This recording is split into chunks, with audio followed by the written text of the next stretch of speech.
একটা সুন্দর সুষ্ঠু অবাধ নিরপেক্ষ নির্বাচনের ব্যবস্থা করতে হবে। বাংলাদেশের মানুষ 17.5 বছর 18 বছর এবং ভোট কেন্দ্রে যেতে পারেনি। দু একটা ভোট দিলে যাকে ভোট দিয়েছিল তারা সেই ভোট দিলে তাদের পক্ষে ঘোষণা করতে পারেনি। তাই মানুষ চায় তার নিজের ভোটটা প্রয়োগ করতে। এই বলছি না বিএনপি ক্ষমতায় যেতে চায়, কিন্তু বিএনপি নির্বাচনের পক্ষে যে দলই ক্ষমতা রাখ না কেন, আমাদের নেতা তারেক রহমান বারবার বলেছেন আপনারা ভোটের ব্যবস্থা করেন, যাকে ইচ্ছা তাকে ভোট দেন, আপনারা প্রয়োগ করুন। এই ভোটাধিকার সেদিন ভোটাধিকারের যে ক্ষমতা, সেই ক্ষমতা প্রয়োগ করতে না কারণে ভোটের ফলাফল মেনে না নেওয়ার কারণেই কিন্তু 1971 সালে যুদ্ধ করে আমরা দেশ স্বাধীন করেছি। তাই ভোটের কথা বলা কোনো অপরাধ না, ভোট চাওয়া কোনো পাপ না। কিন্তু ভোটের কথা যারা বলবেন না, ভোট চাই যদি হুমকি দেওয়া হয়, ধমক দেওয়া হয়, বলা হয় আওয়ামী লীগের দালাল, বলা হয় আমরা ক্ষমতায় শুধু যেতে চাই, আমরা পরিষ্কার করে বলে যেতে চাই আওয়ামী লীগের দালাল বিএনপি কোনদিনও হতে পারে না। বিএনপি নেত্রীকে জেল খাটিয়েছে, তারেক রহমানকে দেশে আসতে দেয়নি।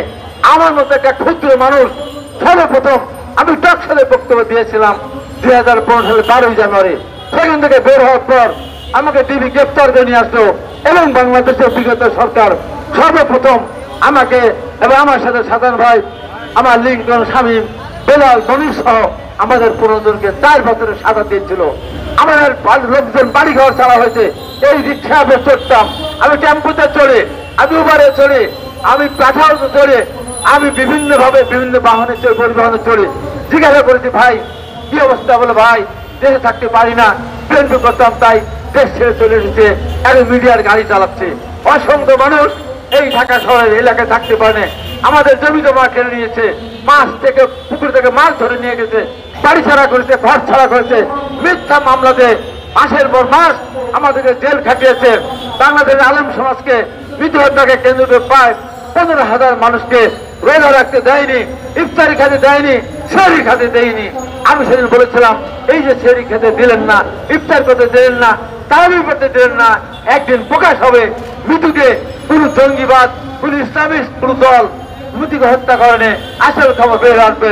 পরবর্তী সময় দেখা গেল এসপি তার নিজের হাজার লোককে দিয়ে তার স্ত্রীকে হত্যা করিয়েছে, অথচ আলেম সমাজকে মুসলমান থেকে রোজার ভিতরে তারা জেল খাটিয়েছে, কারাগারে রেখেছে, তারা গ্রেপ্তার বাণিজ্য করেছে। তাই আমি বক্তব্যে এইটুকু বলতে চাই, অনেক অত্যাচার নির্যাতন আমরা সহ্য করছে। আওয়ামী লীগের যে ইতিহাস, সেই ইতিহাস যারা 72 থেকে 75 সাল পর্যন্ত ছোট, তারা জানেন না। আমি সেদিন দেখেছি কি নির্মমতা, রক্ষী বাহিনী তার স্ত্রীর কাছ থেকে তাকে উঠে নিয়ে গেছে, সেই স্ত্রী জীবনের শেষ দিন পর্যন্ত কাঁদতে কাঁদতে যার চোখ অন্ধ হয়ে গেছে, তার স্বামী আর ফিরে আসে নাই। শিশু বাচ্চার কাছে বাবাকে তুলে নিয়ে গেছে, সেই সন্তান বড় হয়েছে, তার সন্তানকে বিয়ে দিয়েছেন, কিন্তু তার বাবা ফিরে আসে নাই। যত মা কাঁদতে কাঁদতে বিদায় হয়ে গেছেন। সেই অপকর্ম এই বাংলাদেশে যা ঘটেছে, প্রায় 400 ধরে তাদের 30,000 মানুষ হত্যা করা হয়েছে। আওয়ামী লীগ বলে তাদের 20,000 যাদের হত্যা করেছিল, সেই নির্মম ইতিহাস আমরা দেখেছি 72 সাল থেকে 75 সাল পর্যন্ত। সেটা তা বাংলাদেশের মানুষ হয়তো ভুলে গিয়েছিল, কিন্তু 2009 সাল থেকে আওয়ামী লীগ রাষ্ট্রীয় ক্ষমতায় এসে নতুন ভাবে যে নির্যাতন করেছিল, সেই নির্যাতন অতীত ইতিহাসকে মনে করিয়ে দেয়। আমরা এখনো মনে করি, এখনো যখন রাত্রে ঘুমাই তখন মনে করে এই আওয়ামী লীগের সেই দুঃসময় বাড়িতে ঘুমাতে পারে নাই, তখন কোথায় ঘুমাবো, কোথা থেকে ধরে যাবে। আমাদের অনেক নেতাকে দিয়েছে, মোহাম্মদপুরে বিএনপির নেতা থাকে, মিরপুরে বিএনপির নেতা থাকে, মোহাম্মদপুরে ঘর ছাড়া বাড়ি হাজার বাচ্চার কাছে যেতে পারে নাই, তার আদরে তার সহধর্মের কাছে তারা 30 বছর যেতে পারে নাই। এত নির্মম নির্যাতন আমরা শিকার হয়েছি। আর সেই আমাদেরকে যদি বলা হয় আমরা আওয়ামী লীগের দালাল, এটা খুব কষ্টের কথা। আমরা পরিষ্কার করে বলতে চাই, বিএনপি নতুন করে কোন হাস্তান মাস্তান, কোন অসভ্য, কোন দুর্নীতিবাজকে বিএনপি দলে কোনো প্রয়োজন নাই। কারণ বিএনপির ইতিহাস আছে, ঐতিহ্য আছে। আজকের রাজনীতি করছেন এই বাংলাদেশের যে কটি রাজনৈতিক দল এখন মাঠে আছে, একমাত্র বিএনপির ঐতিহ্য আছে। বিএনপির জন্য সেই রাষ্ট্রপতি জিয়া রহমান মন সাথে যুদ্ধ দিয়েই শুধু উনি সেখান থেকে চলে যান, যুদ্ধ করে নাম্বার যুদ্ধ করে দেশ স্বাধীন করে বীরত্ব উপাধি পেয়েছেন। এবং বাংলাদেশ গড়ার ক্ষেত্রে আজকে গার্মেন্ট শিল্প বলেন, আজকে কৃষি, আধুনিক কৃষি পদ্ধতি বলেন, আজকে বিদেশি গবেষণার কথা বলেন, সেই রাষ্ট্রপতি জিয়া রহমানের মাধ্যমে হয়েছে। অনেকে বলেন যে আর তার যুদ্ধ করতে চায়নি, অথচ 3.5 বছর আওয়ামী লীগ রাষ্ট্রের ক্ষমতায় ছিল, স্বাধীনতার পদক প্রবর্তন করেনি। সেই রাষ্ট্র জিয়া রহমান প্রবর্তন করেছিলেন ছাত্ররা পদক। সেই রাষ্ট্রপতি জিয়া রহমান বলে বাংলা পড়তে পারেন না, লিখতে পারেন না, ভালো করে বলতে পারেন না। আওয়ামী লীগ 3.5 বছর ক্ষমতায় ছিল, এগুলো পদক প্রবর্তন করেননি। আর বিএনপি নেতা সেই রাষ্ট্র জিয়া রহমান করেছেন। মুক্তিদের এত গল্প বলেন, এত কাহিনী বলেন, বারবার তো ক্ষমতায় ছিলেন। কই মুক্তিদের মন্ত্রণালয় তো আপনারা সৃষ্টি করেন নাই? মুক্তিদের মন্ত্রণালয় সৃষ্টি করেছেন কে? দেশপ্রেমিক বেগম খালেদা জিয়া।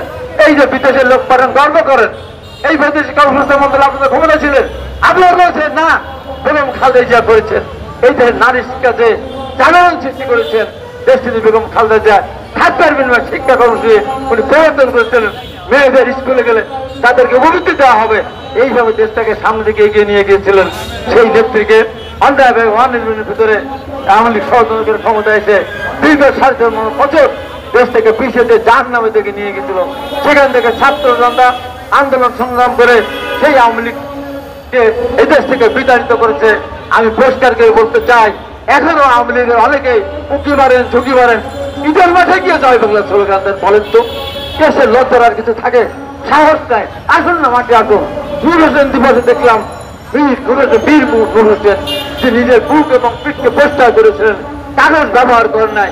এই পৃথিবীর সবচেয়ে সর্বোচ্চ কবি, তার নাম শহীদ নূর হোসেন, লিখেছিল বুকের উপর লিখেছিল ফেরাচার নিপদ যাক, পিঠে লিখেছিল গণতন্ত্র মুক্তিবাদ। সেই দিন সেই ছবি নিয়ে দেশ খেলার সামনে 10 জন দাঁড়াতেন, 1000 দাঁড়াতেন, 100 গ্রেপ্তার হতেন। আমরা যখন 10 জনে গ্রেপ্তার হয়েছে মানুষ সম্মান করছে। সেদিন কি করলেন? ট্রাম্পের ছবি নিয়েছে, সেখানে দাঁড়ালেন যে ট্রাম্পকে দেখাতে চায় আপনার প্রেমে আমরা বিরোধ, আপনার ছবি নিয়ে আমরা দাঁড়িয়েছিলাম। আর এই বর্তমান সরকার পুলিশ আমাদেরকে পিটিয়েছে, সরকারের বর্তমান সরকার সবকিছু পিটিয়েছে। এই যে নোংরা খেলা, এই নোংরা খেলে, এই খেলা খেলে এই বাংলাদেশে আওয়ামী লীগ আর কোনদিন রাষ্ট্রীয় ক্ষমতা আসতে পারবেন না, যত ষড়যন্ত্র করেন না কেন। তাই আজকে এই বাড়ি দিবসে নূতন করে শপথ গ্রহণ করতে চাই। ওই সমস্ত দেশ ধ্বংস করেছে, দেশের অর্থ লুট করেছে, আওয়ামী লীগকে নিয়ে আসার জন্য অনেকে চেষ্টা করে অসুবিধা নিয়েছেন। আমার দেশ থেকে 2000 শহীদের রক্তের হিসাব দিতে হবে। আবার এই যে লক্ষ লক্ষ কোটি টাকা বিদেশে পাচার করেছেন, তার হিসাব দিতে হবে। এই যে বিনা কারণে আমাদের জেলে পাঠিয়েছিলেন, সাজা দিয়েছিলেন, তার হিসাব দিতে হবে। ছাত্রজনতা গুলি চালিয়েছেন, 20,000-এর মতো ছাত্রজনতা এখনো তারা হাসপাতালে চিকিৎসা দেন। তাদের সেই আহত হওয়া তাদেরকে সুস্থ করে দিতে হবে। তাদের ক্ষতিপূরণ দেওয়ার মধ্যে দিয়ে যদি মাসে দেশে আসতে চান, দেশের মানুষ মাফ করবে বলে বিশ্বাস তো নেয়। এত অপকর্ম, এত পাপ করেছেন, বাইদুল রহমান ক্ষতি পর্যন্ত পাঠিয়েছে, এসছি আর কি থাকবে। তাই আজকে আমার বক্তব্য আর না বলে শুধু আপনাদেরকে বলতে চাই, আসুন আমরা বড় দিবসে আমরা শপথ নেই। আমরা বাঙালি, আমরা দেশ স্বাধীন করেছি, যুদ্ধ করে দেশ স্বাধীন করেছে। হ্যাঁ, ভারত সহায়তা করেছে, তার স্বার্থেই করেছে, আজকে তার প্রমাণ। এই সরকারকে বলবো এনসিপি বন্ধ করে দিয়েছেন, আপনার মধ্যে সমস্ত ট্যাক্স বন্ধ করে দেন, বন্ধ করে দেন, দেখাতে করা কোথায় যায়। আমার চিটাগাং বন্দরে ভারতের মাল আসলে আগে তাকে খালাস করতে হবে, তার মাল খরচ করতে হবে, তারপরে আমাদের অপেক্ষায় থাকতে হবে। হতে পারে না, বন্ধ করে দেন, দেখি ওরা কোথায় যায়। ভারতের আশপাশে এক পিছনে তার পক্ষে থাকে, মালদ্বীপ ধমক দেয়, নেপাল ধমক দেয়, শ্রীলঙ্কার কথা শোনে না, পাকিস্তান তো ধমকের উপর রাখছেই। আমরা কি এত ছোট? আমরা এত ছোট না। আমরা কি খুব বিপদে পড়ে গিয়েছি? আমরা কি ভারতের 3 পাশে ভালো পেলে আমরা কি খুব বিঘাতে আছি? না, আমরা এমন জায়গায় আছি, আমরা ভালো অবস্থান আছে। আমরা যদি ভারত বিরোধী হয়ে উঠে, ভারত খণ্ড খণ্ড হয়ে যাবে, ভারতের সাথে বিচ্ছিন্ন হয়ে যাবে। আমরা চাই না। কিন্তু আমাদের উপরে অত্যাচার নির্যাতন করতেই থাকেন। বাংলাদেশের এই 16-17 কোটি মানুষ যদি জেগে উঠে, তাহলে সেদিন আপনার মহা বিপদে পড়বেন। তাই চক্রান্ত বাঁচবে। আসুন বাংলাদেশের মানুষকে সামনে এগিয়ে যেতে দেন, বাংলাদেশের মানুষের পাশে থাকেন। বাংলা